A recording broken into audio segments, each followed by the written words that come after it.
함께 나가신 하나님 말씀은 히브리서 3장 12절로 19절까지의 말씀입니다.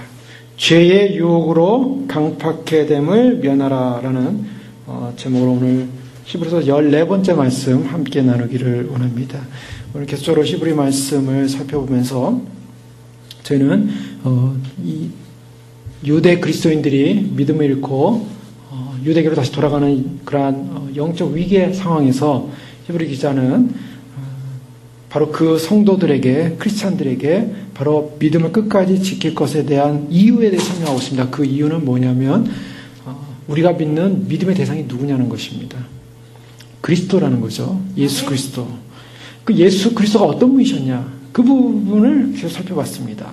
1장부터 2장에 걸쳐서 예수 그리스도는 얼마나 타고나고 우월한 분이신가? 우리가 믿는 예수님이 얼마나 위대한 분인가? 도저히 이 세상 어떤 피조 세계와 비교할 수 없는 분이다라는 것을 우리는 계속 살펴봤습니다. 그 우월성을 살펴봤죠. 그래서 그것을 계속 강조하면서 결국 우리가 믿는 이 신앙이라는 것은 굉장한 위대한 것이다 라는 것을 이렇게 강조하고 있는 것입니다. 그래서 이 신앙이라는 것이 너무나 위대하고 너무나 큰 것이기 때문에 이것을 결코 놓쳐서는 안 된다라는 차원에서 이 말씀을 지금 전하고 있는 것입니다. 그런 과정에서 이 말씀이 너무나 소중하고 주님을 믿는 믿음이 너무 귀하기 때문에 이 믿음을 놓쳐서는 안 된다라는 긍정적 차원도 있지만 반대적으로 히브리 기자는 부정적인 차원에서 경고도 하고 있습니다. 그래서 우리는 그 경고를 살펴보고 있는 것이죠. 왜냐하면 우리가 믿는다는 그 믿음이라는 것이 단순한 문제가 아니기 때문입니다. 우리가 히브리서를 보면 그걸 금방 알 수 있어요. 왜냐하면 우리 한번 예수님 믿었습니다. 그럼 믿었으면 자동으로 오토매틱으로 쫙 천국에 들어가는 거냐? 에스컬레이터를 타면은 그냥 서 있으면 올라가잖아요. 딱 들어가 있으면 그렇게 천국에 올라가는 거냐? 성경은 그렇게 말하고 있지 않습니다. 바로 이것이 우리의 현실이에요. 많은 분들이 여기서 이제 신앙에 있어서의 딜레마에 빠지기도 하고 혼돈에 빠지기도 하고 또 여러 가지 갈등을 하기도 합니다. 왜요? 예수님 처음 믿었을 때는 참 좋았어요. 예수님 믿고 구원받았다. 나 구원받았다. 얼마나 기쁩니까? 그래서 세상이 막 새롭게 보이고 모든 것이 잘 돼 보이고 그래서 예수님 믿는 그 감격 속에 시작을 하죠. 그런데 어떻습니까? 삶이라는 것이 조금 지나고 조금 지나면서 믿음을 힘들게 하는 여러 시련과 환난과 또 조건과 이런 것들이 온단 말이죠.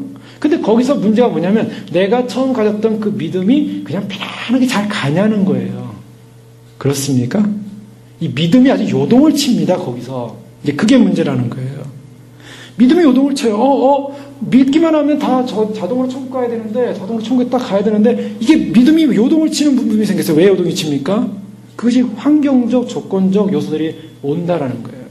자, 이스라엘 백성들이 그걸 경험했다는 것입니다. 그래서 지난 시간에 그걸 살펴봤죠. 이스라엘 백성들이 홍해바다를 건널 때는 참 좋았습니다. 그들은 하나님의 기적을 맛봤습니다. 구름기둥, 불기둥, 10가지 재앙 다 보고요. 장자 죽는 거 다 보고요. 홍해바다 갈라지는 거 다 보고요. 그리고 광야로 나왔어요. 얼마나 신나는지 몰라요. 광야 나오자마자 막 미리암이 춤을 추고 막 모세가 노래를 하고 막 춤을 추면서 우리가 드디어 해방됐다. 애굽의 종에서 해방됐다. 얼마나 좋아했는지 몰라요. 감격. 그러면 그렇게 나온 것이 그들에게 축복이었습니까? 아니면은 축복이 아니었습니까? 당연히 축복입니다. 자, 이것이 축복이에요. 근데 문제는 뭐냐면 축복된 길에 나왔는데 현실은 어땠습니까? 현실은 애국하고 비교가 안 되는 어려움이 왔더라는 거예요.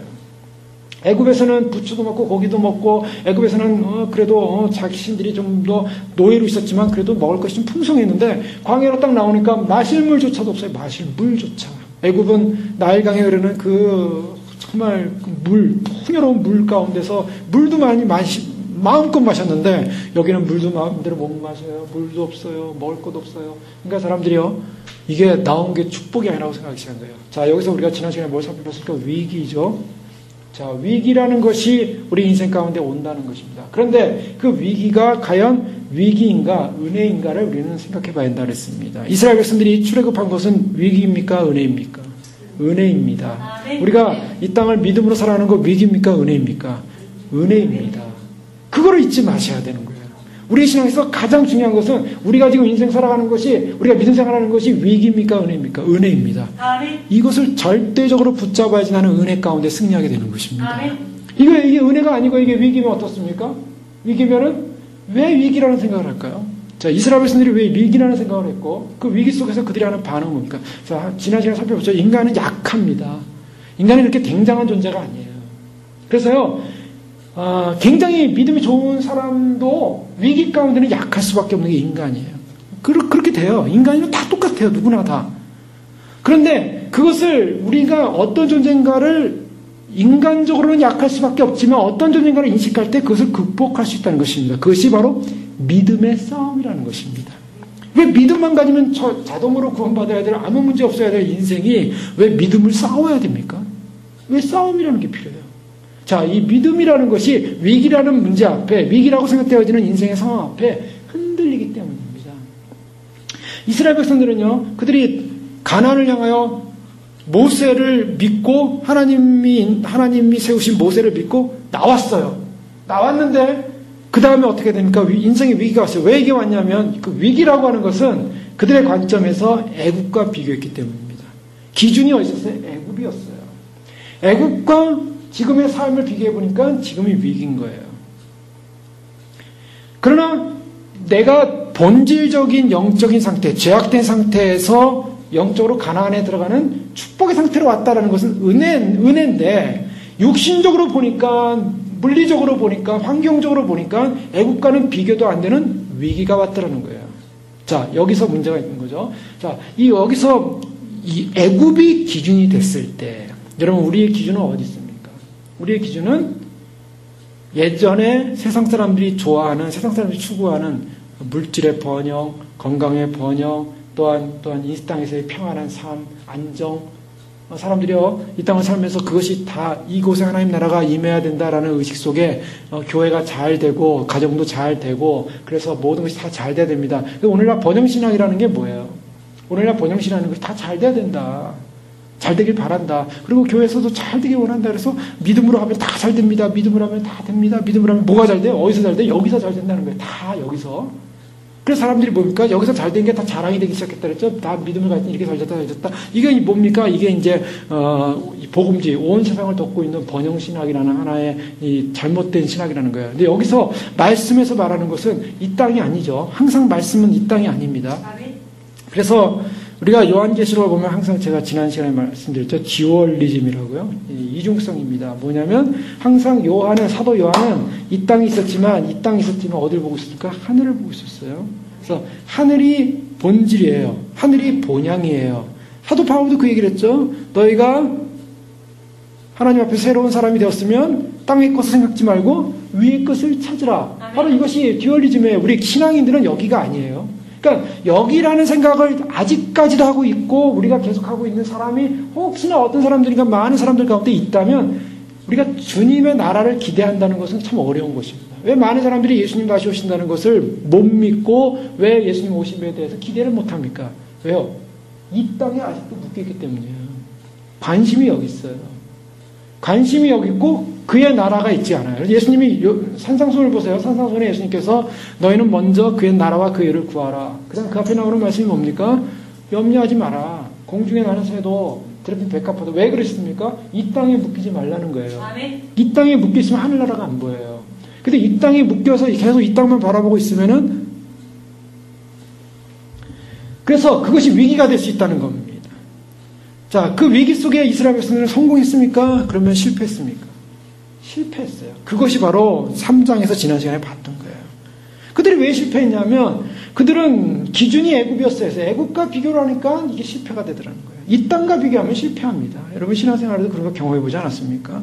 우리가 이 땅에서 남 잘 되더라, 남 뭐 자녀들 잘 됐더라, 뭐 남 돈 많이 벌더라, 남 뭐 잘 산다더라, 남 뭐 어떻게 잘 됐다, 뭐 그런 거랑 비교해 보십시오. 우리 신앙이 성공할 것 같습니까? 거기에 행복감이 있을 것 같습니까? 사실 인간의 행복감이 없어요. 애굽에 속한 것과 우리의 삶을 비교하면요, 우리는요 다 실패해요. 거기서 뭐가 나옵니까? 감사와 찬양과 영광이 나옵니까? 믿음 생활하는 거 감사한 일이다, 찬양하는 일이다, 기쁜 일이다, 이런 얘기가 나올 것 같습니까? 아니요. 남들이 잘 됐다는데 우리는 뭐냐, 남들이 뭐 어떻게 나는 뭐냐, 남들이 뭐, 다 애국과 비교하고서요 입에서 나오는 게 감사, 찬양, 영광이 하나도 없어요. 하나님께 대한 감사가 하나도 없어요. 뭐가 있습니까? 불평, 원망, 나는 뭐냐, 여기서 뭐냐, 하나님 왜 나는 안 줍니까? 이거예요. 다 이스라엘 백성이 바로 광야에서 실패한 건 바로 그거였어요. 그들의 삶의 기준이 애굽에 있었기 때문에 애굽을 벗어나지 못했어요. 몸은 나왔는데 아직도 그들의 마음은 애굽에 속해 있었어요. 그러니까 애국과 비교했을 때 전혀 형편이 안 맞으니까 뭐합니까? 거기서 하나님께 원망하더라는 거예요. 하나님께 불만을 가졌다는 거예요.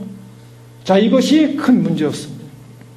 그래서 그들이 하나님을 향하여 그런 말을 터뜨렸을 때 그것을 성경에서는 뭐라고 말하고 있냐면 뭐라고 말합니까? 12절에 지난 시간 마지막이었습니다. 형제들아 너희는 삼가 혹 너희 중에 누가 믿지 아니하는 악한 마음을 품고 살아계신 하나님께서 떨어질까 조심하라. 지난 시간 마지막에 이스라엘 백성들이 광야에서 실패했는데 그들이 실패했던 이유가 뭔가를 설명하고 있습니다. 이유는 뭐냐면 믿지 않았다는 것입니다. 뭘 믿지 않았습니까? 그들이 뭐 하나님을 안 믿었습니까? 뭘 믿지 않아요? 하나님의 약속을 믿지 못했다는 것입니다. 자, 이것이 굉장히 무서운 거예요. 자, 여기서요, 우리가 이제 굉장히 본질론적인 내용으로 들어옵니다. 이것은 믿음이라는 단어입니다. 우리가 성경 전체를 통해서 가장 중요한 게 뭐냐면 믿음이죠. 믿음입니다. 근데 믿음이라는 이 단순한 이 정말 예수님을 처음 알고 우리가 구원받을 때 들어가는 용어가 믿음이라는 용어예요. 믿는다. 내가 믿는다. 자, 이 믿는다라는 이 믿음이라는 단어 안에는 엄청난 내용이 담겨져 있습니다. 이 믿음이라는 단어 안에는 이거 단순한 단어가 아니에요. 자, 이 믿음이라고 하는 것은 무엇을 말합니까? 이것은 믿는다라는 것은 히브리서 11장에 살펴보겠지만은 보이지 않는 것을 믿는 거예요. 보이지 않는 것의 실상. 그러니까 이게 쉽지가 않아요. 자, 믿음이라는 것은 전제가 뭐냐면 보이지 않는다는 거예요. 보이는 것은 믿음의 대상이 되지 않아요. 안 보이기 때문에 믿음의 대상이 되는 거예요. 보이는데 뭘 믿고 안 믿고가 있으니까 보이는데 있으면 있고 없으면 없는 거죠. 그런데 믿음이라는 것은 안 보이는 대상을 향하여 믿음이 갖는다는 거예요. 하나님이 보이지가 않으십니다. 이스라엘 백성들에게 있어서 문제가 뭐냐면 하나님은 보이지 않고 뭐만 있었어요? 말씀만 있었어요. 말씀. 그런데 그 말씀을 듣고 보이지 않는 말씀하신 하나님을 믿어야만 했습니다. 그런데 이스라엘이 실패한 것은 말씀하신 하나님을 못 믿은 거예요. 자, 여기가 이제 굉장히 중요한 거죠. 우리가 믿음이라고 할 때 온전히 믿으려면 어떻게 되는가? 자, 왜 하나님을 못 믿었는가? 그 못 믿은 이유가 있다면 왜 그럴까? 그래서 우리는 항상 믿음이라는 문제 앞에 항상 이 나라는 것이 굉장히 중요해요. 나라는 것이 완전히 없어져야 어떻게 됩니까? 왜라는 질문이 안 생겨요. 이게 하나님의 주권이에요, 이것이. 우리가 신앙생활 하면서요, 하나님께 항상 우리가 이렇게 해볼 수가 있습니다. 하나님 왜입니까? 이런 질문, 이 왜라는 질문을 던질 때 두 가지 뉘앙스죠. 원망죄의 왜가 있고요, 정말 궁금해서 왜가 있어요. 그거는 뭐 그 원망이 아니라 하나님의 뜻을 알고 싶고 길을 알고 싶어요. 이런 왜가 있고요. 하나님 왜라는 이런 어떤 내 편에서의 왜가 있어요. 근데 내 편에서의 왜, 원망이 일어날 때마다 내가 살아있는 거예요. 그렇죠. 내가 살아있을 때는 하나님 왜 이렇게 나와요. 그런데 내가 죽으면 어떻습니까? 하나님 왜 그러신지 알고 싶습니다. 이게 뭐야? 내가 비워진 거예요. 구분이 가시죠? 내가 살아있을 때는 하나님을 향하여 어떻습니까? 그것은 믿음의 대상의 왜가 아니라 하나님을 향한 내 편에서의 항변이라고 할 수 있어요. 그러나 내가 없어지면은 하나님 왜 그렇지만 하나님의 뜻을 따르겠습니다라는 하나님의 기에 대한 순종함이 믿음이 달려져 있어요. 자, 이 사건 속에는 뭐냐면 하나님이 우리의 주권자라는 분명한 인식이 필요합니다. 이스라엘 백성들에 있어서 보이지 않는 하나님에 대한 믿음을 가져야만 하는데 그 보이지 않는 하나님에 대한 믿음은 하나님이 그들을 인도하시는 주권자라는 분명한 확신이 필요했어요. 그런데 이스라엘 백성들에게는 바로 그 주권자라는 확신이 없었다는 거예요. 그렇기 때문에 그들은 그들 편에서 하나님 어떻게 인도하시려고 하십니까? 아니라 하나님 왜라는 애국적 자기의 기준을 가지고 하나님 앞에 이 하나님의 주권에 대한 도전을 했던 거예요. 그래서 광야 시대에 보면은 하나님 주권에 대한 도전 많이 합니다. 뭐 고라 자손이 도전도 하기도 하고, 뭐 이스라엘 백성들이 하여간 원망하면서 도전하고, 하나님께서 가나안 정탐하고 왔을 때 12명의 그 정탐의 보고 앞에서 10명의 보고 앞에서 사람들이 막 하나님을 향하여 막 원망하기 시작했지 않습니까? 그 뭐냐면은 하나님의 주권에 대한 인식을 하지 않았다는 거예요. 자, 하나님이 어떤 분인가에 대한 분명한 인식이 없으면 믿음이라는 것은 거의 불가능한 일입니다. 그래서 우리가 요한복음 17장에 살펴보는 것이 하나님을 아는 것이 영생이라 그랬어요. 그게 무슨 말이에요? 하나님을 알아야 제대로 믿는다는 거예요. 그러니까 하나님을 제대로 모르는데 뭘 믿어요? 하나님 뭘 믿습니까?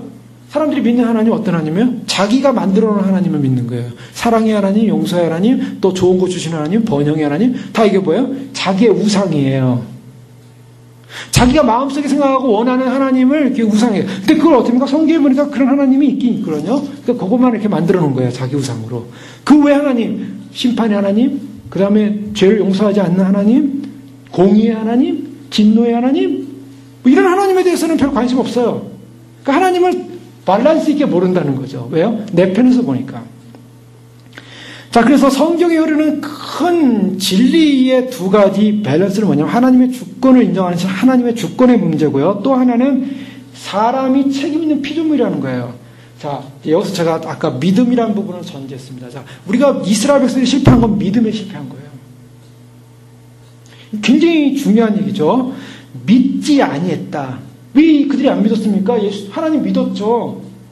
유대인인데 모세 따라 나왔는데 하나님 믿었잖아요. 그런데 성경에서는 믿지 않았대요. 그래서 믿지 아니함으로 말미암아 어떻게 하면 안식에 못 들어갔다. 오늘 본문의 19절을 보세요. 결론적인 말씀인데요. 이로 보건대 결론입니다. 이로 보건대 이는 앞으로 이제 12절 이하 13, 14, 15, 16에서 18절까지예요. 이 모든 말씀을 한 다음에 이로 보건대 결론. 히브리 기자의 결론은 그들이 이스라엘 백성들이 믿지 아니함으로 능히 들어가지 못하였다. 결론이 뭐냐면 안 믿었대요. 자, 이거 참 어려운 부분입니다. 이스라엘 백성은 안 믿었습니까, 하나님? 이방 사람들은 하나님도 몰랐죠. 여호와 하나님도 모르고요. 모세가 하나님에 대해서 하나님의 말씀을 증거하지 않았습니까? 대언하지 않았습니까? 그냥 그 시내 광야에 그 시내 산 위에 그 구름 불기둥으로 하나님께서 막 그 역사하시면서 그 또 나팔 소리를 역사하면서 뭐 40일 동안의 율법을 주시고 또 하나님께서 막 모든 역사를 인도하시는 역사를 그들은 목도했어요. 목도 눈으로 봤어요. 하나님의 기적을 봤어요. 하나님의 기적을 만나가 40년 동안 내리는데요. 만나가 40년 동안 내리는 동안 한 번도 거리지 않고 하나님을 신실하게 만나를 광야에서 주셨다고요. 그런 기적, 인류 역사에 그런 기적이 있습니까? 예수님께서 이번 주에 설교하겠지만 5,000명 먹이셨는데 5,000명 먹이신 예수님과 모세를 비교한다고요. 모세 시대에 하나님께서 40년간을 만나를 한 번도 거르지 않고 먹이신 하나님. 그런 하나님을 목도했어요. 하나님의 음성을 들었어요. 하나님의 율법을 받았어요. 그리고 40년 동안 살았는데 그들이 믿지 않았다라는 결론을 내렸어요. 어떻게 된 겁니까? 히브리서에 신약 성경에 바로 유대 이스라엘이 애굽에서 나온 이스라엘 백성들 믿지 아니함으로 그들이 안식에 못 들어갔다. 무서운 선언입니다. 그러니까 이게 굉장히 중요한 거예요. 우리가 여기서 이제 다시 돌아옵니다. 우리가 믿음이라는 말을 할 때 믿음이 뭐냐는 거예요. 그래서 제가 4년 동안 계속 외친 설교가 바로 그겁니다. 뭐냐면 이지 빌리비즘. 제가 등대교수도 그걸 설교를 했죠. 뭐냐면 쉬운 믿음주의. 쉬운 믿음주의라는 건 뭐냐면 쉽게 믿음으로 구원받는다는 거예요. 그래서 사람들이 그런 얘기 하잖아요. 당신은 죄인입니다. 당신 죄인인 거 인정하겠습니까? 예, 인정합니다. 그럼 당신을 위해서 예수 그리스도가 십자가에 못 박혀 돌아가신 것을 믿고 예수님을 영접하면 구원받습니다. 그렇게 하시겠습니까? 예, 하겠습니다. 저를 따라해 주십시오. 나는 죄인입니다. 나를 위해 예수님께서 십자가에 못 박혀 돌아가셨습니다. 나를 위해서 다시 부활하셨습니다. 나는 이제 예수 그리스도를 믿으면 내 죄가 용서를 받고 예수님께서 내 안에 들어오시고 나는 구원받는 것이라고 믿습니다. 그렇게 고백을 했어요. 형제님, 자매님, 당신이 이제 구원받았습니다. 우리 함께 기도합시다. 하나님 아버지 이렇게 이분이 예수님을 영접했습니다. 구원받았습니다. 자, 여기까지 아름답죠. 정말 이 놀라운 사건이에요. 사실은요, 복음 전에도요, 거기까지 가는 게 쉽진 않아요. 거기까지 가는 건 쉽지 않아요. 인간이 예수님 모르는 사람이 예수님 믿겠다고 받아들이는 게 쉽지가 않습니다. 일본 사람들처럼 뭐 그냥 아무 신이나 받아들이는 사람은 그냥 쉽게 받아들여요. 누구나 다 일본 사람들 전도하면은 쉽게 받아들여요. 저도 일본에 전도여행 갔을 때 보면은 예수님 전하면은 뭐 신 받아들여요. 그래서 난 죄인입니다 하고 고백해요. 그러나 그들은 다 신을 믿거든요. 여러 신을 믿어요. 그러니까 이 신도 믿고 저 신도 믿고 그러니까 아무나 다 받아들이는 거예요. 이런 사람들한테 쉽지만 지역마다 다르겠죠. 복음 전하면 이 복음 받아들이기 쉽지 않아요. 거기까지만 해도 대단한 놀란 하나님이 없어요. 자, 그래서 많은 사람들이 거기까지 하면 이제 구원 받았다라고 인정을 해줬어요. 교회 나오신 분들, 교회 안 다니는 분들이 교회 나오면요, 예수님 전해서 예수님 믿기로 결정하시겠습니까? 믿기라고 결정하면 그러면 세례 주는 거예요. 아, 믿기로 했습니다. 이제 구원 받았습니다. 자, 여기까지가 이제 우리가 보통 알고 있는 보통 믿음에 관한 보편적인 어떤 흐름들 아니겠습니까? 그러면 무슨 생각을 하냐면, 그다음부터 사람들은 나는 어떤 사람이에요? 구원받은 사람. 자, 나는 구원받은 사람이라는 분명한 어떤 자기 자의식을 갖기 시작해요. 자, 이거 좋습니다. 아름답습니다. 저 자의식 가지셔야 돼요. 그런데 문제는 뭐냐면요. 그 다음이에요. 자, 교회 다녀서 예수님 믿기로 했고, 인정했고, 사람들한테 얘기했고, 세례도 받았어요. 그래서 예수님 믿고 이제 믿는다라는 자의식 속에 나는 크리스찬이 됐어요. 나는 이제 구원받은 사람이에요. 그런데요. 근데 그 사람이 살면서 어떤 삶을 살기 시작하냐면, 늘 이렇게 크리스찬이지만 양심도 속이고, 세상에서 좀 사기도 좀 치고, 그리고 좀 이렇게 똑똑한 짓도 해가면서, 그러면서 전혀 그리스도인답지 않게 세상에 나가서는 살아요. 돈을 많이 벌어야 또 교회다 헌금 많이 하고, 그러면 또 교회에서도 뭐 직분도 받고, 뭐 이런 분위기, 한국교회 그런 분위기일 수 있으니까 내가 열심히 벌어야 하면서 엉터리로 막 열심히 세상 자기의 양심을 팔아면서까지도 막 산다는 거예요. 사람들이 볼 때 저 사람은 교회 다니는 사람이면 아주 악독한 뭐다 하면서 이렇게 생각할 수도 있잖아요. 자, 남들이 볼 때 이 사람은 크리스찬적인 어떤 냄새가 나타나잖아요. 뭐 저쪽 가서 이렇게 담배도 피우고 하고, 또 뒤에 가서 뭐 술도 마시기도 하고, 뭐 여러 가지 약간 이런 일을 하면 산다는 거예요. 근데 교회 와서는 예수님 믿는다고 세례 받고 좀 뭐 집사님도 되고 뭐 또 더 나가 장로님도 될 수도 있겠죠. 자, 이런 경우에 이제 그렇죠. 어떻게 생각하시겠습니까? 아, 저분은 정말 예수님 잘 믿는 사람이야. 여러분 그렇게 평가하시겠습니까? 그렇게 평가할 사람 아무도 없어요. 잘 믿는다고 생각하진 않아요. 아유, 그냥 엉터리 믿지만, 그래도 뭐 세속적이지만 이제 믿었다니까 그 믿음 하나로 구원받겠지. 이렇게 우리는 생각한다고요. 그렇지 않습니까? 그래서 구원받으면 다행히 좋은 거예요. 그렇게 믿고 싶어요. 자, 여기까지가 보통 사람들이 이제 생각하는 입장이에요. 그리고 교회에서 웬만한 세상에서 죄를 짓고 살아도 당신이 믿는다고 고백을 했으니까, 예수님 믿는다고 고백했고 뭐 죄 용서를 받았으니까, 그러니까 이제는 그 죄 용서 받은 거 딱 거기 도장 찍어놨으니까 이제 당신은 구원받을 백성이야. 근데 여기에 문제가 있더라는 거예요. 여기 이 문제가 과연 어떻게 해결될 것인가? 그냥 거기서 그냥 딱 덮을 것인가? 구원의 문제를 거기서 덮고 구원받은 백성으로 딱 치고 세상 말로 엉터리로 살아도 저 사람은 죽어서 구원받을 것인가 과연? 물론 구원의 문제는 최종적으로 결론적으로 하나님 편에 있기 때문에 아무도 모르죠. 그러나 성경에서 뭐라고 말하고 있을까요? 이제 그게 중요한 거예요. 성경에서 뭐라고 말해요? 믿는다고 분명히 얘기를 했어요. 하나님은 아는 모르는 게 아니에요. 교회 와서 예배도 드리고 뭐 찬양도 하고 뭐 여러 가지 할 수 있어요. 그리고 뭐 교회 생활해요. 기적도 맛봤어요. 또 여러 가지 체험도 했어요. 그런데 하나님은 안다고 했는데, 믿는다고 하면 사는데 삶에 있어서는 진정으로 어떤 삶을 사냐면 늘 그의 인생의 관심을 얻냐면 애굽의 기준이었어요. 애굽이라는 인생의 기준을 벗어나지 않고 있는 거예요. 그래서 늘 어떤 생각을 하냐면 조금 자신한테 마음에 안 들고 자신의 인생 가운데 풀리지 않으면 하나님을 향하여 대적하고 하나님을 원망하고,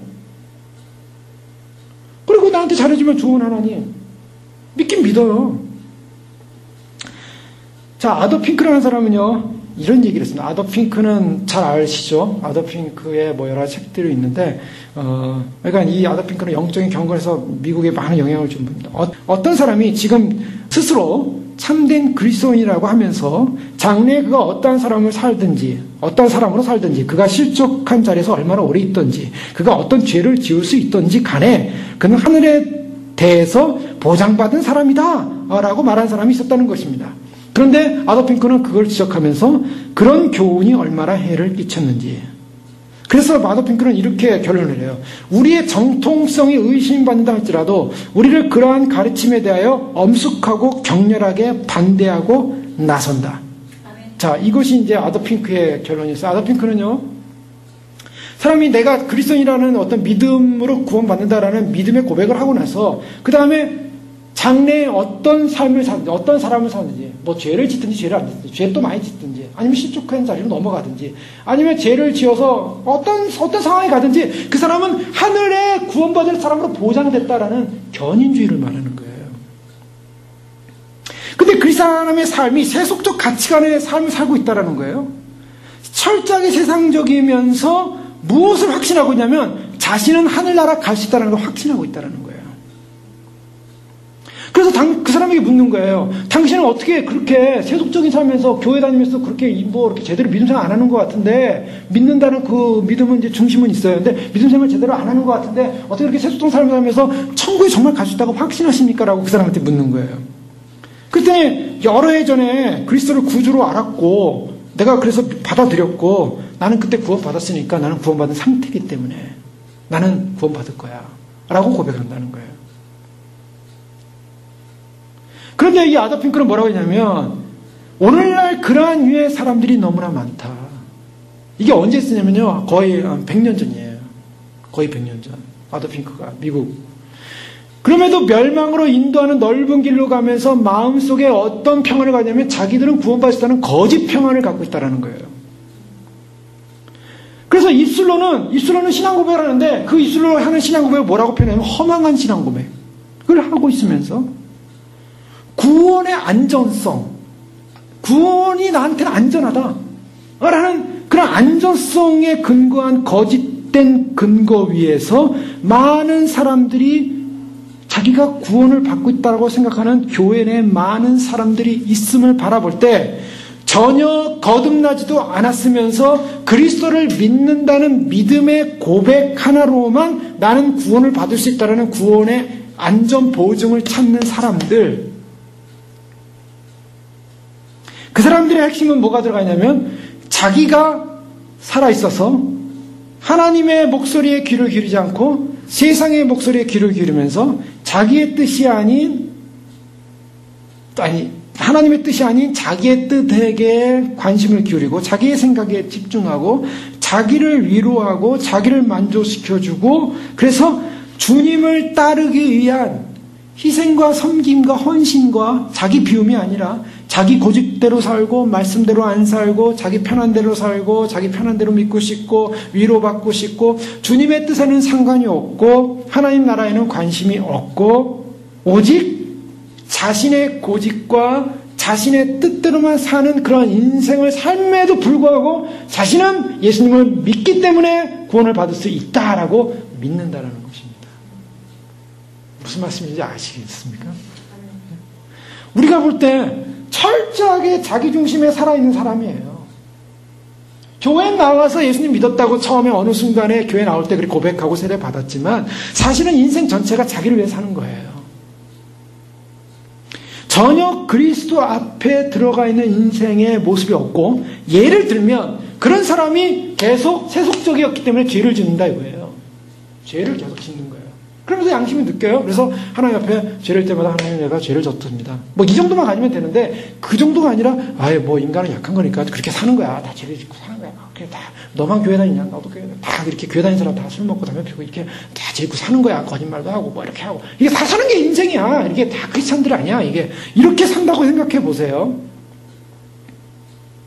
그런 사람에게 목회자가 그냥 예수님 믿으시니까 구원받은 분이시니까 어떻게 죄만 좀 안 지면 되죠 뭐. 그러다가 구원받을 수 있을 거예요.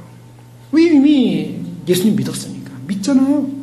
그러니까 당신은 구원받아요. 이렇게 목회자가 얘기를 한다고 보세요. 그러면 그분이 어떻겠어요? 내가 좀 죄를 짓는데 양심이 좀 걸렸는데 목사님이 죄를 져도 구원을 받는다는 그런 확증을 시켜주네요. 그럼 어떻겠어요? 이 사람이 구원받는 데는 걱정과 염려가 없는 거예요. 전혀 염려 걱정 없이 그냥 자기 멋대로 살아도 그냥 받는다는데, 내가 예수님 믿었으니까 구원 받는다는데 얼마나 마음이 편해 행복해요. 자, 이런 사람에게 그런 말을 해주는 게 정상적인 메시지겠습니까? 아니면 그 사람에게 당신이 계속적으로 그렇게 세속적으로 살다가 그렇게 하나님 앞에서 자기의 생각과 자기의 뜻과 자기의 고집을 버리지 않고 하나님 말씀에 순종하지 않고 자기 멋대로 살다가 예수님 믿었지만 그렇게 계속 살면은 하나님의 진노와 심판이 당신에게 임할 것입니다. 아멘. 라고 얘기를 해야 되냐는 거예요. 무엇이 맞겠습니까? 자, 이 질문이에요. 이것이 우리에게 굉장히 중요한 부분입니다. 제가 그래서 그동안 설교해둔 내용 가운데 뭐냐, 우리가 영적으로 주님 오실 때 어떤 삶을 살아야 될 것인가 할 때, 그러면 나는 구원받은 사람이니까 전혀 하나님의 심판과 진노에 대해서 나는 면제된 사람인가라는 질문을 해보자고요. 나는 하나님의 진노와 심판에 면제된 사람일까? 그렇게 자신이 있습니까? 대제사장 여호수아도 하나님 앞에 섰는데 더러운 불로 그스로 움직이고 있을 때 대제사장이 죄를 지으려고 했겠습니까? 매일같이 유대 성전에서 제사 지르는 사람이었고 이스라엘 전체 백성을 위하여 속죄제를 지성소에 들어가서 그것도 잘못 드리면 거기서 그냥 죽는 그 자리에서 벌벌벌 떨면서 하나님을 섬기면서 피해 제사를 드렸던 그 대제사장이 하나님 앞에 섰는데 더러운 옷을 입고 있었다는 거예요. 하나님 앞에 선 인생은 이렇다는 거예요. 그러니까 우리는 무엇입니까? 내가 계속적으로 잘못된 인생의 길 앞에 서 있으면 하나님의 진노가 임할 수 있다라는 인식을 해야 한다는 거예요. 그게 뭐냐면 그게 밸런스라는 겁니다. 제가 지금 말씀드리는 거는 밸런스라는 건 뭐예요? 하나님의 주권과 우리의 피조물된 인간의 책임의 밸런스예요. 자, 어떤 사람은요 하나님의 주권을 인정하지 않고 자기의 그런 책임만을 강조하면서 자기의 의의만을 강조하면서 자기 스스로 살아가는 사람이 있는 반면에 어떤 사람은 하나님의 주권만을 인정해요. 자기는 전혀 안 해요. 예를 들면 지금 같은 경우에요. 하나님이 나를 구원하기로 했으니까 하나님이 구원하기로 했으니까 나는 그냥 자동으로 구원받는 사람. 하나님의 주권이야. 하나님의 능력이야. 자기는 믿음 안에서 말씀 안에서 진리 안에서 살 그런 마음의 그런 삶이 없는 거예요. 여러분 어떻습니까? 복음이라는 것은 우리가 예수님을 믿고 구원받는 길이 사람들이 보통 해석하기를 쉽다고 생각해요. 그게 이제 전제가 돼 있어요. 우리가 예수님 믿고 구원받는 게 쉬운 길입니까? 저는 그런 질문을 한번 던지고 싶어요. 우리가 예수님 믿고 구원받는 것이 쉬운 문제입니까? 라는 질문을 던질 때 예수님을 믿고 구원받는 길이 열렸다라는 것은 아주 원웨이, 예수님만 믿으면 구원받는다는 그런 원웨이가 있기 때문에 구원에 대한 어떤 쉬운 길이 예비될 수가 있어요. 그런 의미에서는 쉽다라는 표현을 쓸 수가 있어요. 그런데요, 그 길을 여시기까지, 구원의 길을 여시기까지 하나님은 어떤 일을 하셨는가를 우리가 생각해 봐야 돼요. 구원의 길, 예수 그리스도를 통해 구원받는 길을 여시기까지 하나님은 어떤 일을 하셨습니까? 십자가에서 그 아들 예수 그리스도를 죽이셨어요. 근데 이거 엄청난 사건이에요. 예수님이 십자가에서 죽기 전에 게세마네 동산에서 기도하실 때 정말 그 예수님의 기도가 얼마나 간절하고 애절했는지, 그분이 얼마나 힘들었는지, 얼마나 고통스러웠는지 우리는 다 이해할 수가 없어요. 그 고독과 외로움 속에서 자신의 죽음 앞에서 그 죽음을 감당하게 되는 하나님의 아들, 의로우시고 한 번도 죄가 없으신 그분이 죽어야 되는 그 현장, 그 처절한 현장, 얼마나 무서운 사건인지 몰라요. 그거를 예수님께서 십자가에 돌아가심으로 말미암아 우리에게 길을 여셨어요. 그래서 우리로 하여금 예수 그리스도를 믿으면 구원받는 길을 열어주셨어요. 근데 그 믿으면이라는 이 믿음이 이게 쉬운 믿음이 아니라는 거예요. 이 믿으면이라는 그 믿음의 뒤에는 뭐가 있습니까? 바로 하나님의 어마어마한 사랑이 있는 거예요. 그렇다면 우리는 이것을 이렇게 말을 바꿔야 돼요. 뭐냐면 우리가 구원받음은 그냥 하나님이 다 이루는 밥상에 밥만 맛있게 먹는 그런 편한 인생으로 우리는 구원받은 것이다. 이렇게 생각해서는 안 된다는 거예요. 그게 단순한 게 아니에요. 우리는 뭐냐면 그 밥상이 나오기까지 하나님의 어마어마한 수고와 헌신과 그 희생과 그 엄청난 아들을 주기까지 하는 그 희생의 사랑에 대한 감동과 감격이 충만해야 한다는 거예요. 아멘. 자, 이것이 전제돼야만이 우리가 믿는다는 그 믿음의 의미를 알게 되는 거죠. 아멘. 근데 많은 사람들이요, 단지 그냥 자동으로 하나의 무슨 당첨권에 당첨되면 그냥 선물 받듯이, 어마어마한 선물 받듯이 그냥 예수 믿으면 구원받는다는, 자동적으로 구원이 주어진다는 어떤 단순 믿음으로 사람들이 생각하기 때문에 그것에 대한 가치성을 모르고 자기가 믿음에도 불구하고, 믿는다고 고백했음에도 불구하고 그 믿는다는 가치성답게 살지 않는다는 거예요. 그 믿는다는 게 얼마나 소중한 것이고 귀한 것이라는 걸 모르기 때문에 내가 이 믿음자다운 삶을 한 걸음 한 걸음 걸어가는 것이 얼마나 귀하고 소중하고 가치 있는 것인가라는 것을 인식하지 않을 때 그 믿음은 이지 빌립이죠. 단지 입으로만 믿는다. 그럼 하나님의 어마어마한 사랑에서 깨달음이 없는 거예요.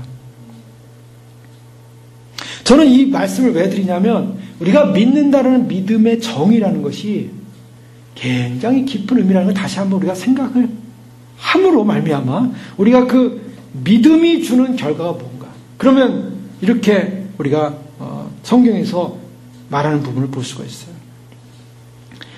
자, 정말 내가 이제 믿는 사람으로서 하나님께서 나를 선택해서 나를 구원하실 것이다 라는 그런 믿음 있는 사람은 그렇게 쉽게 방종함으로 삶을 살지 않는다는 거예요.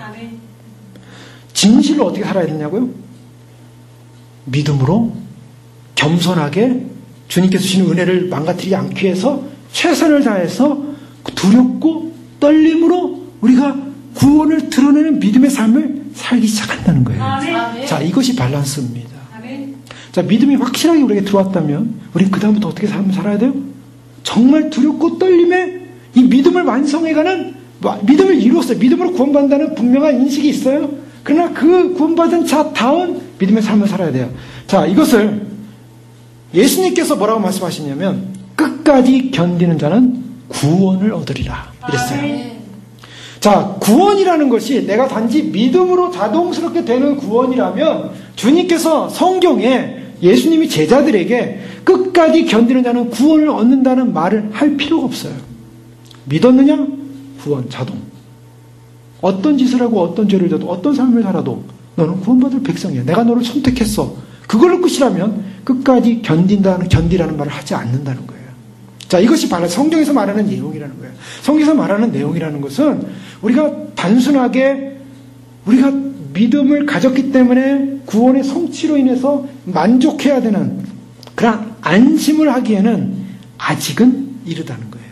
그렇다면 불안 속에 살고 공포 속에 살아야 그런 개념이 아니었어요. 이것은 창조적인, 제 말씀은 창조적인 텐션이라 했어요. 창조적인 텐션이라는 것은 내가 구원에 못 이룰까봐 두려워서 막 그렇게 마이너스적으로 사는 것이 아니라 이미 우리를 택하시고 구원하신 하나님의 사랑에 합당한 존재로서 우리가 끝까지 그 믿음을 부여잡고 가는 개념을 말하고 있어요. 아멘. 마태복음 13장 20절 21절에 보면 예수님께서 이 네 가지 밭에 뿌려진 씨앗에 관한 비유를 하면서요. 돌밭에 뿌려진 씨앗 비유를 합니다. 돌밭에 뿌렸다는 것은 말씀을 듣고 즉시 받고 기쁨으로 받되 그 속에 뭐가 없어? 뿌리가 없어 잠시 견디다가 말씀을 인하여 환난이나 핍박이 일어날 때 곧 넘어지는 자요. 여기 보면요. 말씀을 받았어요. 그래서 기쁨으로 받았대요. 말씀을 기쁨으로 받았다는 것은 이 사람은 우리가 겉으로 볼 때는 그래도 예수님 믿는 사람이고 교회 다니는 사람이라고 생각하지 않겠어요? 말씀을 기쁨으로 받았으니까. 말씀을 거부하지 않았어요.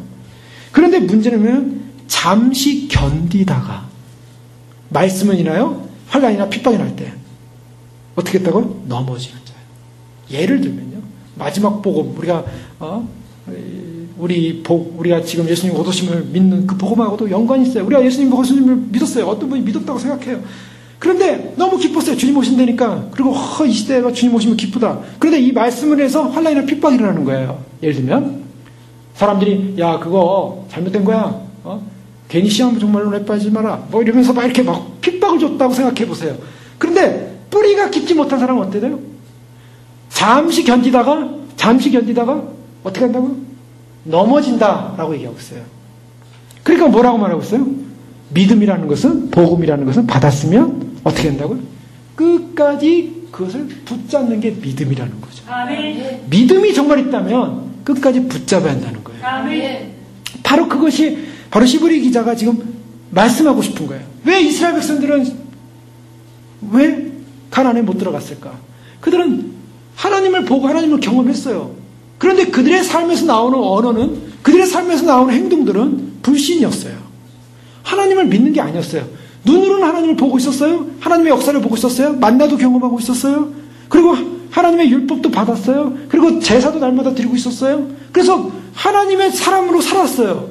그런데 그들의 언어 속에, 그들의 생각 속에는 뭐가 일어났냐면 계속 세속적인 생각, 세속적인 비교, 세속적인 원망, 세속적인 불만족, 자기를 채우지 못하는 그 하나님에 대한 불신이 일어났다고요. 불신.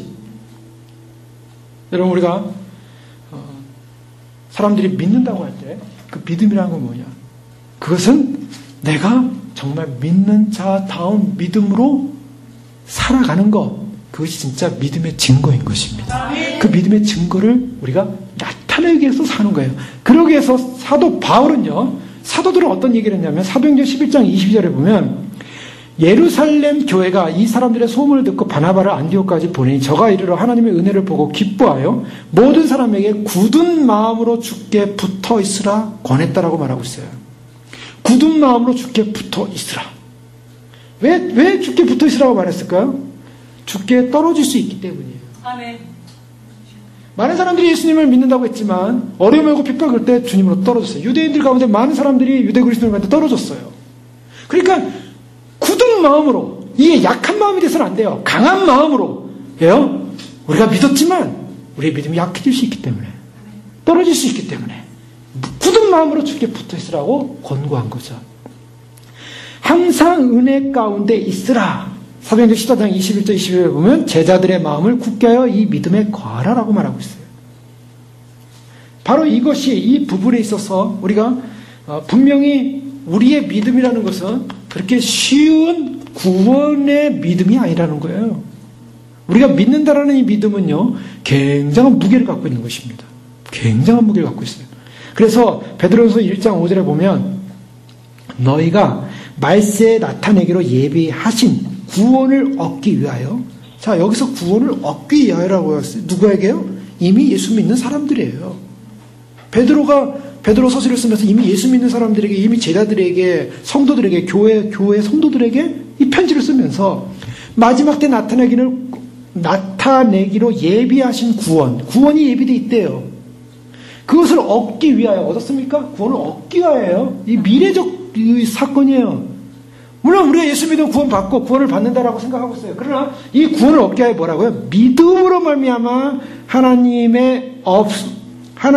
믿음으로 말미암아 하나님의 능력으로 보호하심을 입었나니 그러므로 너희가 이제 여러 가지 시험을 인하여 잠깐 근심하게 되지 않을 수 없었으나 오히려 크게 기뻐하도다. 너희 믿음의 시련이 불로 연단해도 없어질 금보다 더 귀하여 예수 그리스도 나타나실 때 칭찬과 영광과 존귀를 얻게 하려 함이라.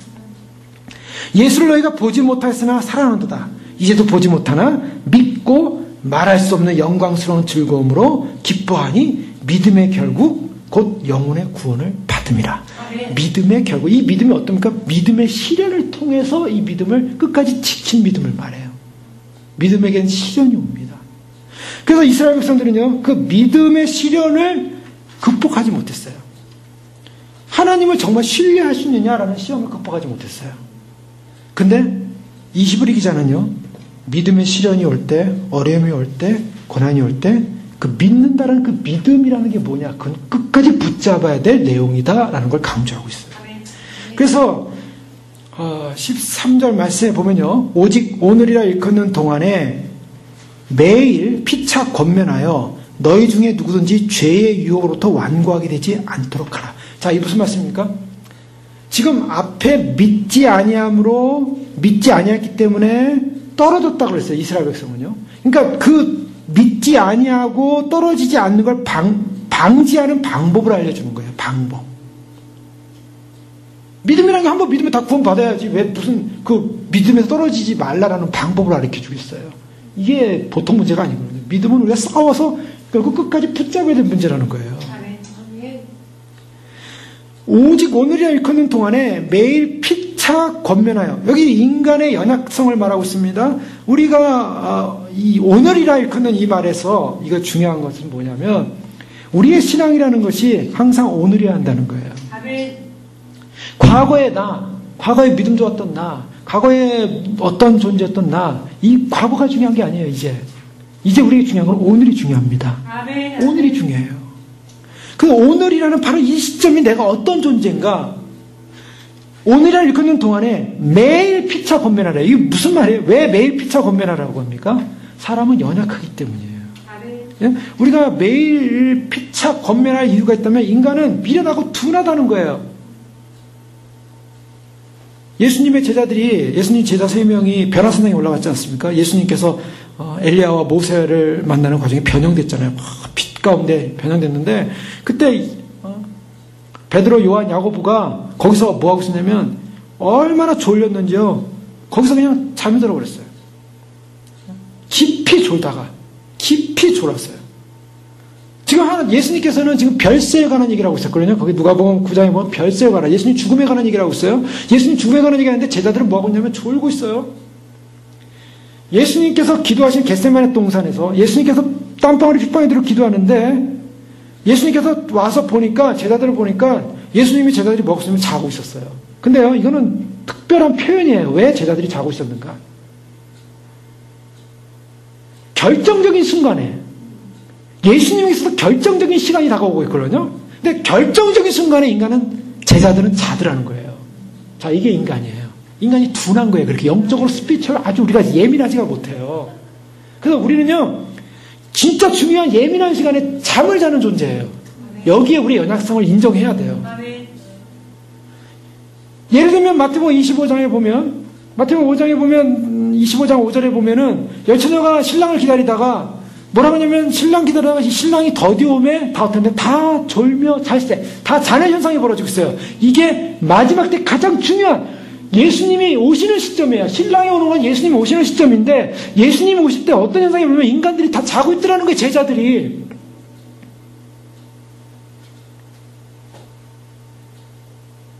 바로 이것이 우리예요.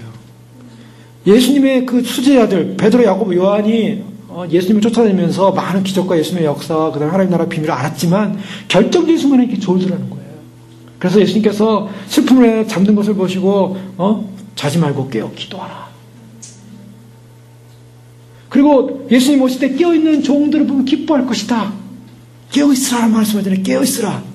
자, 이것이 무슨 말이냐면 바로 오늘이라 일컫는 동안에 매일 피차 권면해야 될 이유인 것입니다. 아멘. 우리는요, 오늘이 지나서 내일이 왔을 때, 그 내일이 오늘이 됐을 때 과연 내가 그때 깨어서 준비할 수 있는 존재가 되느냐. 그리고 졸 수 있다는 거예요. 잘 수 있다는 거예요. 제자들도 잤어요. 그리고 열처녀 중에 5처녀 모두가 다 졸며 자고 있었어요. 다 졸며 자는 상황들. 그러니까 뭐 하라고요? 피차 서로 권면하래요. 아멘. 이것이 우리가 믿음을 잃지 않는 방법입니다. 아멘. 자, 믿음을 잃지 않게 해서는 서로 권면해줘요. 서로 우리가 준비합시다. 깨어납시다. 예비합시다. 이렇게 해야만이 너희 중에 누구든지 죄의 유혹으로부터 강팍함을 면한다. 자, 죄의 유혹이 온다는 것은 굉장히 무서운 것입니다. 그래서 우리가 죄의 유혹을 받지 않게 해서는 어떻게 됩니까? 날마다 죄에 대해서 예민해야 돼요. 그래서 성경은 뭐라고 말하냐면 죄에 대해서 예민하고 우리 자신의 죄성에 대해서 예민하는 걸 뭐래요? 애통하는 자라고 말하고 있어요. 그 상상수훈에서는 제2복이 뭡니까? 애통하는 자는 복이 있나니 저희가 위로를 받을 것이며. 여러분, 우리가 애통해야 돼요. 뭐 때문에요? 죄에 대해서. 그러니까 이것은요, 우리가 주님 오심을 준비하면서 우리 심령이 가난해지고 주님을 사모하고 그 다음에 뭐합니까? 우리가 애통하고 있는 거예요. 애통하는 거예요.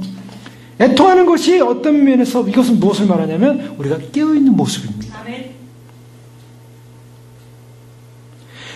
우리가 주님 앞에 신앙을 고백하면요, 끊임없이 근심할 필요가 있어요.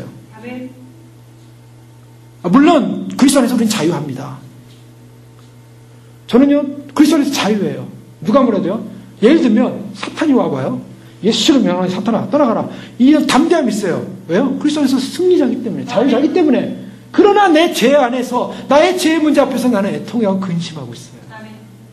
바로 이 부분이에요.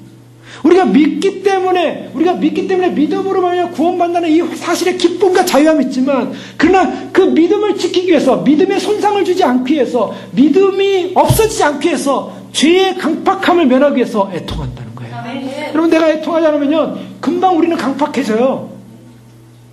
금방 강팍해져요. 죄에 대해서 죄를 죄로 여기지 않기 시작해요. 어느 순간부터. 그러면서 담대해지기 시작해요. 죄에 대해서 담대해지기 시작해요. 그런 순간에 뭔가 주님으로부터 멀어지는 거예요. 그것은 믿는 자가 하는 행동이 아니라는 거예요. 그 때문에 믿음이라는 것은요, 이렇게 우리로 하여금 떨어질 수 있다는 근거를 남겨두고 있어요. 그래서 성경에 뭐라고 이야기합니까? 주여 믿음을 더하소서. 아멘. 너희는 구하라 그러면 주실 것이요. 찾으라 찾을 거예요. 우리 산상수에 살펴봤잖아요. 구하고 찾고 두드리는 자에게 주실 것이면 뭘 주신다 그랬어요? 구하고 찾고 두드리는 자에게 뭘 주신다 그랬어요? 성령을 주지 않겠느냐. 성령. 왜 성령이 왜 필요한가? 성령이 있어야, 성령을 받아야 우리가 진정한 가난함과 진정한 애통함과 진정한 영적으로 깨어남으로 말미암아 살아갈 수 있기 때문이에요. 성령이 떠나가면요, 우리의 마음이 하든되면요, 강팍해지면요, 성령님이 역사를 안 해요. 왜요? 강팍해진 이유는 나의 의가 살아났기 때문이에요. 분명합니다. 나의 의는 죄예요. 나의 의가 살아나고 나의 의가 살아나면은 그 나의 의로 인해서 내 마음이 성령님께 예민하지 않고요, 나의 주장을 하기 시작해요. 나의 주장이 하는 것이 뭐냐? 불신앙의 악심이라고 바로 히브리 기자는 그렇게 말하고 있어요. 이스라엘 백성들이 실패한 건 바로 그거였어요. 자신들의 의였어요. 자신의 의가 살아나기 시작하니까 마음이 강팍해지라는 거예요. 마음이 강팍해지니까 하나님의 구름기둥과 불기둥과 또 하나님이 시내산에서 그렇게 번개 가운데 나타나서 자기들이 두렵다고 무섭다고 막 제발 하나님 우리한테 말하지 말라고 모세가 대신 얘기해달라고 하나님을 두려워하던 그들이 하나님을 두려워하지 않고 뭐요? 금송아지 만들고서 춤추기 시작했어요. 우상을 만들기 시작했어요.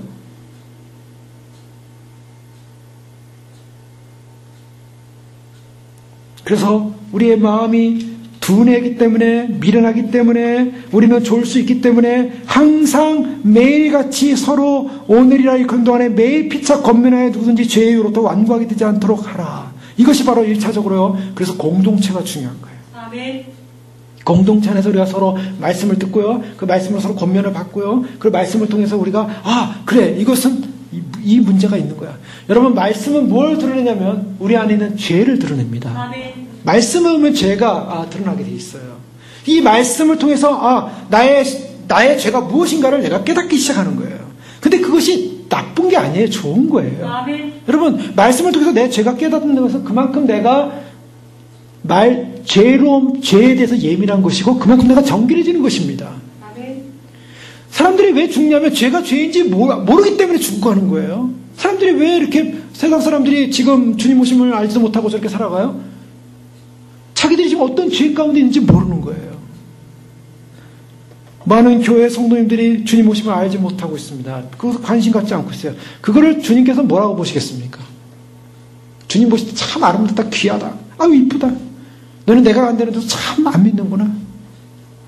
어여쁘다, 내가 구원시켜줄게. 이렇게 나오시겠어요, 주님? 주님 입장에서 한번 생각해 보면요, 주님이 오시는 시점이 다 됐고 주님이 오신다고 알려주시고 수많은 메시지를 통해 죄의 정도를 알려주고 계시고, 그리고 이런 상황과 조건들을 통해서 알려주시고 계신데 사람들이 그것을 반응하지 못한다는 것에서 주님이 어떤 마음을 갖겠어요? 주님의 마음은요, 너무나 속상하고 아프고 고통스럽고, 너희가 나를 주인이라고, 나를 주라고 부르면서 주를 주로 여기지 않는구나. 믿는다고 얘기는 했어요. 교회 다니세요. 믿는다고 얘기를 해요. 주님을 주로 여기지 않는 거예요. 그것을 불신이라고 합니다. 불신. 죄악 중에 가장 무서운 죄악이 뭐냐면 불신이에요. 불신은 무슨 말입니까? unbelieve. 믿지 않는 거예요. 믿지 않는 것. 이것이 가장 무서운 죄예요. 이스라엘이 멸망한 이유는 하나님을 믿지 않았다는 거예요.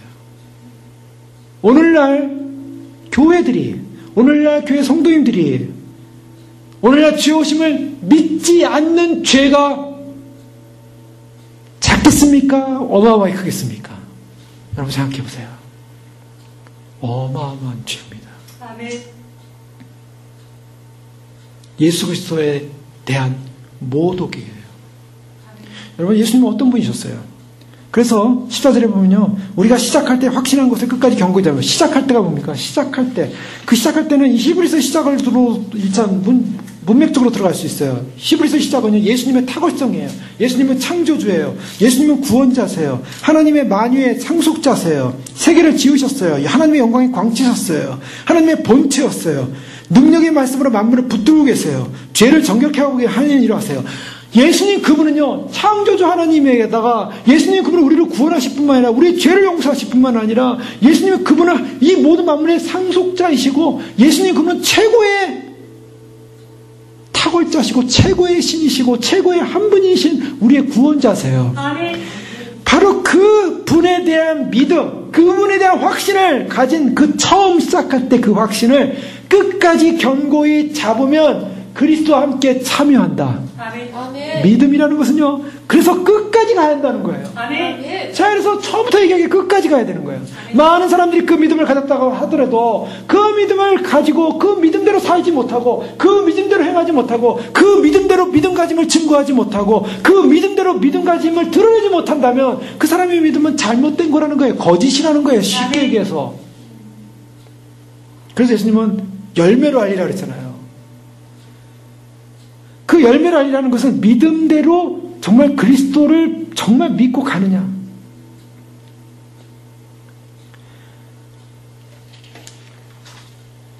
저희가 시작하는 것은 무엇입니까? 우리는 그 예수님이 이제 다시 오신다는 복음입니다. 아멘. 얼마나 위대한 복음인지 몰라요. 아멘. 자, 이것을 우리가 시작했어요. 여러분, 이 시작할 때 얼마나 기뻤습니까? 아멘. 지금도 기쁘시죠? 아멘. 주님 오시는 소식은 더 기쁨입니다. 아멘. 이것이 바로 구원받은 사람의 증표예요. 아멘. 만약 구원받지 못한 사람은 예수님 오시는 것이 부담스러울 거예요. 힘들 거예요. 예. 고통스러울 거예요. 그날이 얼마나 무서운 날일까. 사실 우리에게도 그런 두려움은 없잖아 있어요. 주님을 기다리는데 너무나 부족하기 때문에, 너무나 주님 맞이하기 너무나 부족하기 때문에 못 맞으면 어떡할까, 이런 두려움도 있어요. 그런데요, 두려움도 있지만 주님께서 이 마음을 거둬가지 않으시고 계속해서 그 마음을 소망하게 하시고 주셔서 그 마음을 바라보며 갈 수 있게 하신 것은 우리의 힘이 아니라 성령 하나님께서 우리에게 인쳐주셔서 그렇게 가는 줄 믿으시 기 바랍니다. 구원은 그래서 우리 힘으로 이루어지는 건 아니에요. 그런 의미에서. 그래서 성령 하나님께서 우리를 이끌고 계십니다. 그래서 우리가 그것을 시작한 것을 끝까지 견고히 잡으면 그리스도와 함께 참여한다. 하나님과 바른 관계를 갖고 있는 분들의 특징은요, 자기를 신뢰하지 않는 거예요. 그래서 이스라엘 백성들이 왜 불신에 빠졌는가? 불신에 빠진 이유는 자기 의였어요. 애굽이라는 의를 가지고 왔어요. 즉 죄악이라는 의, 자기 의예요. 애굽이라는 것은 영적인 상징, 죄성을 상징해 죄성의 의를 가지고 있었어요. 그 때문에 늘 하나님과 부딪힐 수밖에 없었어요. 하나님과 부딪힌 그 자체가 불신이었어요. 그런데 하나님과 바른 관계를 맺으면 나의 의가 없어지고 그리스도의 의가 들어옵니다. 그리스도의 의가 들어오는 말미암아 나는 죽고 그리스도가 내 안에 사는 거예요. 그때 나는 어떻게 하면 나를 의지하지 않고 하나님을 의지한다는 거예요. 그런데 자신의 의에 빠지게 되면 하나님의 말씀이 안 들어와요. 이스라엘 백성은 하나님 말씀이 안 들어왔어요. 그 말씀이 얼마나 중요한 말씀인가, 얼마나 약속과 복된 말씀인가가 들리지가 않아요. 그러나 나의 의를 빠지고 겸손하게 심령이 가난한 사람은 하나님의 말씀이 들립니다. 그래서 하나님의 경고 소리가, 하나님의 경고가 경고로 들리는 거예요. 여러분, 그래서요, 이 히브리서에 나오는 이 경고는요, 어떤 분들에게 주어진 말씀이냐면 진짜 참 제자요 참 그리스도인에게 주어진 말씀이에요.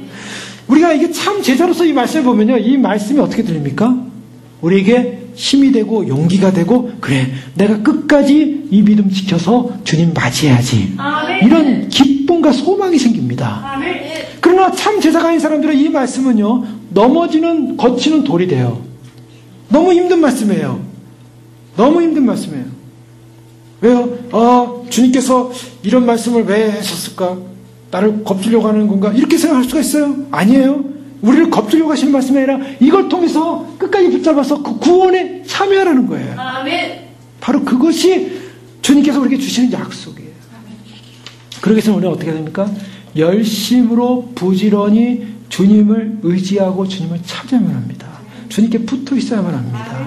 바로 그것이 주님께서 우리에게 주신 약속이에요. 내가 주님께 붙어 있기만 하면, 끝까지 견고히 잡으면. 자, 여기서 제가 처음 말씀드린 내용이 뭐냐면, 믿음이라는 것은 끝까지 견고히 잡아야 한다는 양면성이라는 거예요. 하나님 우리를 구원하셨지만, 약속하셨지만, 그러나 그 믿음의 고백을 통해서 하나님께서 우리를 구원하시고 약속한 그 약속은 우리 편은 하나님의 주권이었어요. 그 하나님을 우리 구원한다는 하나님의 주권을 믿고 나의 의무를 등한시하면 안 된다는 거예요.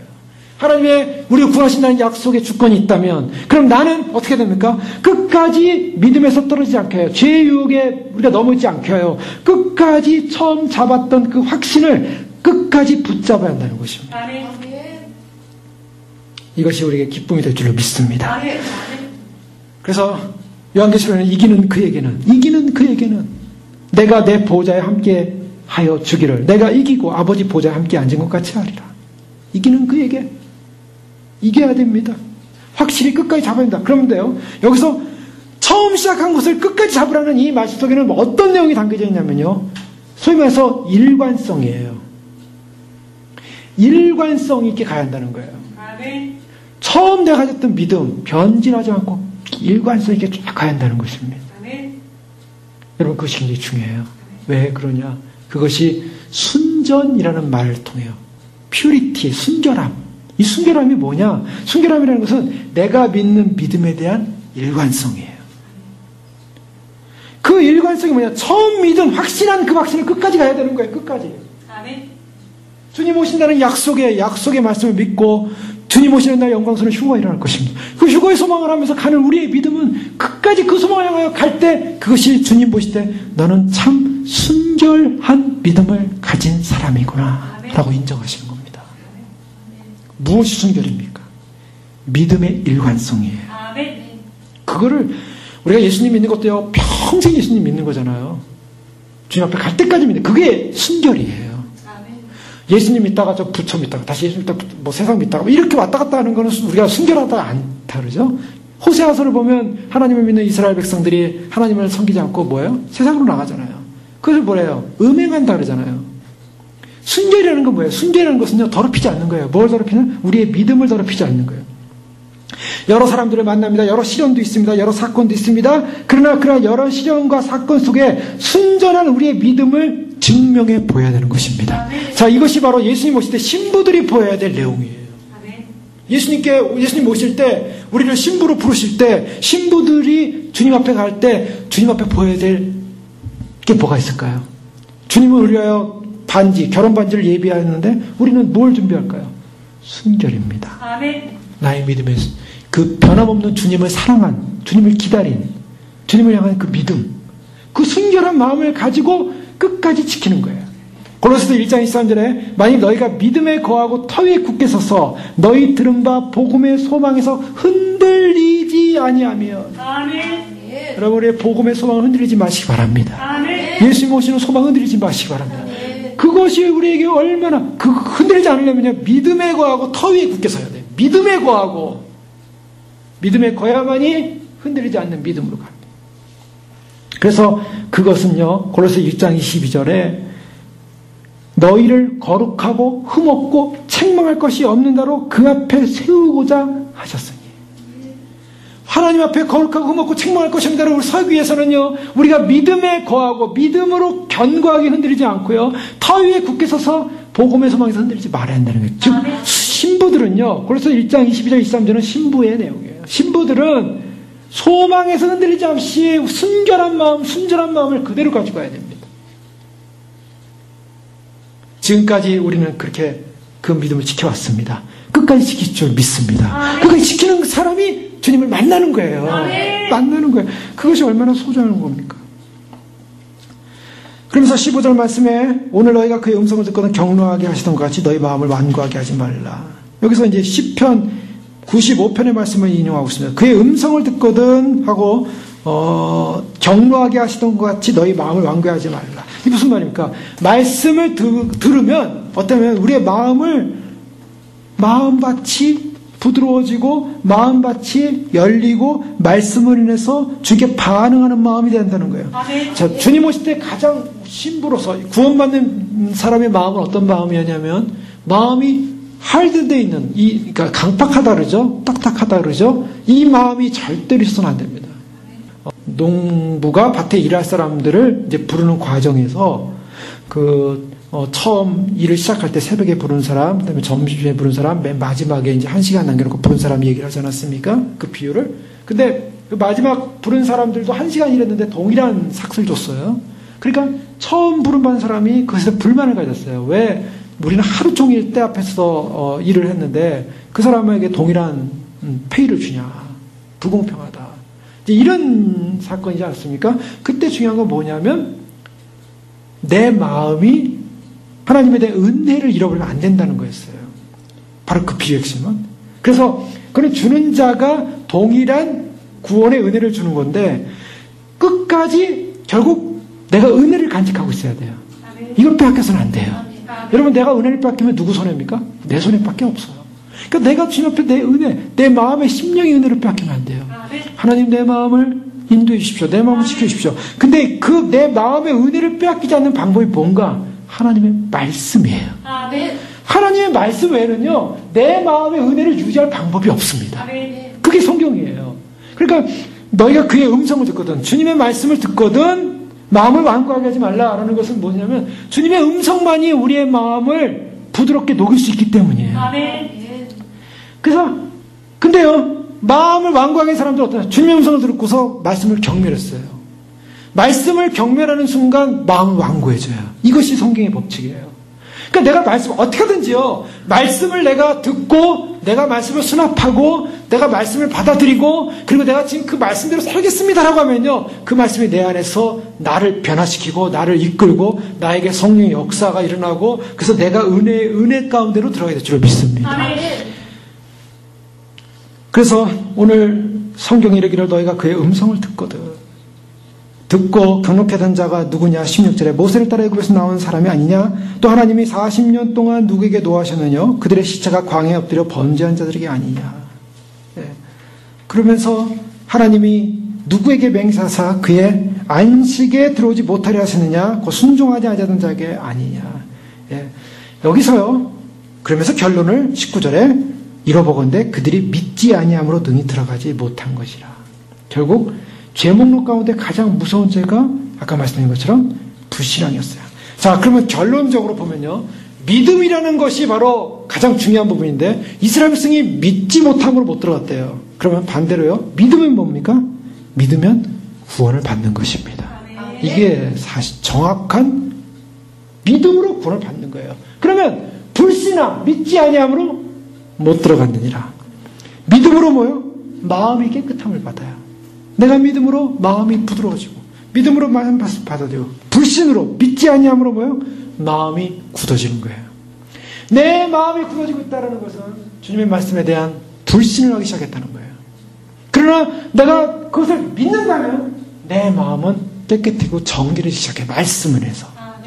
자, 이것이 굉장히 중요하죠. 그리고 믿음으로 우리는 뭡니까? 하나님께 나아갑니다. 하나님께로 나아갑니다. 우리가 믿음으로 주님을 만나게 될 줄로 믿습니다.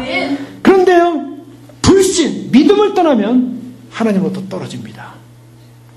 바로 이거예요.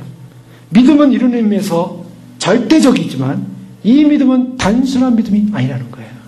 우리가 절대적으로 이 믿음을 가졌다면 이 믿음을 부여잡으시고 이 믿음대로 구원받는 줄을 믿고 믿음으로 끝까지 지킬 때 그 구원에 참여해야 될 줄 믿습니다.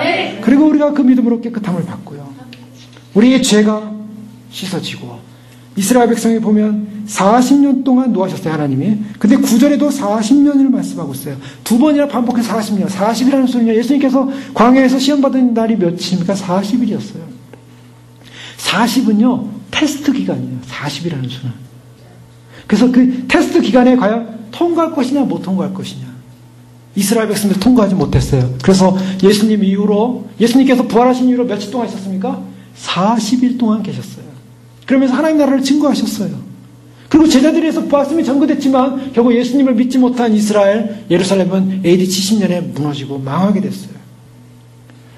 주님은 우리에게 분명히 이방 교회들에게 말하기를 경고합니다. 로마서 11장에 보면 이스라엘 백성들이 그들이 믿지 아니함으로 떨어졌어요. 로마서 11장 21절에 보면 하나님이 원가지들도 아끼지 아니하셨은즉 너도 아끼지 아니하리라.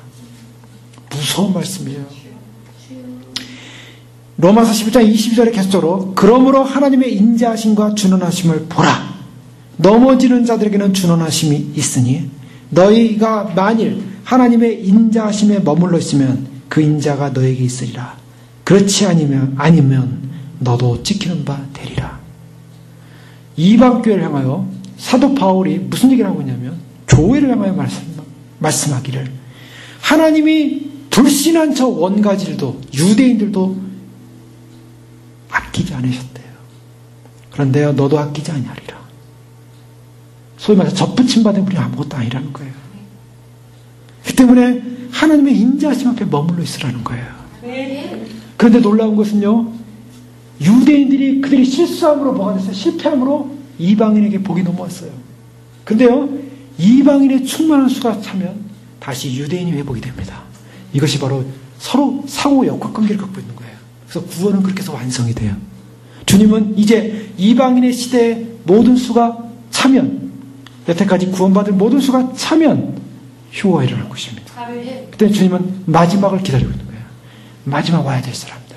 우리에게 남은 시간은 그것밖에 없습니다. 우리 자신이 단장할 시간 외에 우리 주변에 이제 이 마지막 복음 듣고 와야 될 사람들 하나님께서 열어주시고 인도해 주시고 깨어나게 하시고 예비케 하시고 그래서 하나님의 구원이 유대인과 이방인이 함께 연합돼서 완전히 구원되어지는 놀라운 은혜의 축복, 그 축복의 날 주님 오시는 1차적인 구원 영광의 날 휴고 임박하고 있음을 믿으시고 준비하시고 정말 가까웠습니다.